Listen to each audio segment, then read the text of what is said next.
Pemotor oleng bonceng 4 berakhir terjun ke laut.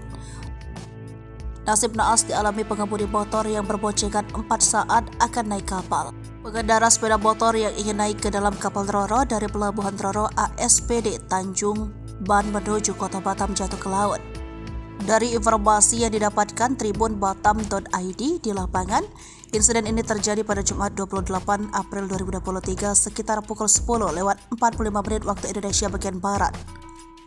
Dari video beredar, calon penumpang itu berbonceng 4 naik motor.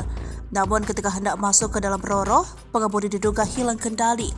Motor yang dikendarai mereka oleng dan membanting setir ke arah sebelah kiri. Alhasil mereka bersama motor tercebur ke laut. Dalam kejadian ini, korban dan motor yang terjatuh ke dalam laut sudah dievakuasi ke darat.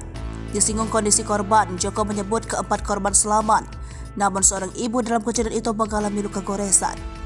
Kapolres Bintan AKBP Riki Iswoyo yang dikonfirmasi Tribun Batam juga membenarkan mengenai kejadian ini.